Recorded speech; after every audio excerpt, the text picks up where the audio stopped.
I just want to clarify, I work for a company called Oriental Cuisines Limited, and these are the brands which we have, Benjerong, Teppan, Antikalam, French Loaf, Zara, Wang, Le Chocolatier. We've got 150 plus formats across the country amongst them, and some of them are quite a few. For example, Wang's Kitchen is our Chinese casual dining restaurant, which has got 40, and French Loaf has got 50 or 60 plus as of now.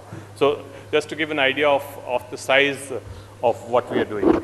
Now, you've heard what these gentlemen have said, and I actually agree with totally everything they've said.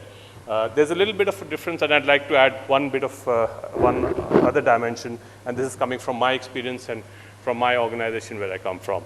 If you see these formats or brands as such, they were actually started by a gentleman by the name of Mr. Mahadevan. If you travel to the southern part of the country, or if you're into the restaurant space, you know that. He actually set up a lot of formats. And in India today, you see across the country, across geographies, you see a lot of people who have actually been able to set up individual restaurants, or if not individual, a few restaurants in one geography as such, which are doing very well. They are comparable to the best, and what the previous speakers have mentioned in the earlier sessions, whether it is international, whether it is contemporary, whether it is presentation, today there is absolutely no dearth of the right kind of format available in the country.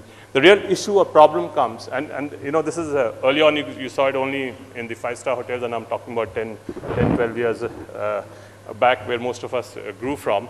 But now you see it in the high street. In fact, you see standalone high street restaurants having the best kind of formats. So there is actually no dearth of these kind of formats which are available and which are there. The problem is, how do you grow them exponentially? How do you take them across various geographies, and how do you do that? And one of my friends said, and he listed out the whole things of what you need to do. You need to have SOPs, you need to have business development, and you need to have all of that. I'm going to add one dimension to it. The dimension is from my experience. I was in one of my early avatar COO of Pizza Hut and KFC for a company where I took them from 4 stores to 40 as such. And that system worked very well for me. And secondly, again, I came back again as CEO of that same franchisee, right, after a little stint elsewhere. And then I took them from a 70 to 100. Now, what was it that made it happen? So, systems and procedures are there absolutely everywhere, right? You have concepts which are there. So what is that difference which makes that different? How will you, make that, how will you be able to take that? And that's all about execution. So today, it's a well-proven fact that the multinationals like the Domino's, or like I said, the KFCs or McDonald's or the Subways, they have these systems and procedures, but they also know how to execute. And that's very important. So I have in my experience, actually taken the formats which we have in my current organization, added the systems and procedures, and with that, system procedures and what the gentleman mentioned, and with that, added the execution part, and been able to, in the last 2 years, we put up 60 odd stores. And last 2 years, which everyone talks about being very horrible for the restaurant industry, we actually showed a same-store sales growth, which was not as healthy as it was earlier, but it was positive as such. And that I can tell you, if that happened last year in your restaurant business, you have arrived. There's absolutely no doubt about that. So just to put that perspective forward. Now, how do you do that once you've done this, and how do you take that even further? Of course, resources are limited, and what we feel as an organization, what we should do, and what we are doing now is that we are taking partners. We are taking franchise partners. How do we make our franchising, which is different from others? One or two things which we've seen is that everyone has a format which is very good for franchising, but why would someone come to you? So we say we are very particular about who we sign up with. We are very particular where we sign up with, because in one of our formats, for example, the French Loaf, we say that in 2 years, and we are so confident of that format, if, for example, you don't want to continue, we will buy back your investment at 75%. And if you go on to a further number of years, we'll buy back that investment in 50%. Now, why would we do that?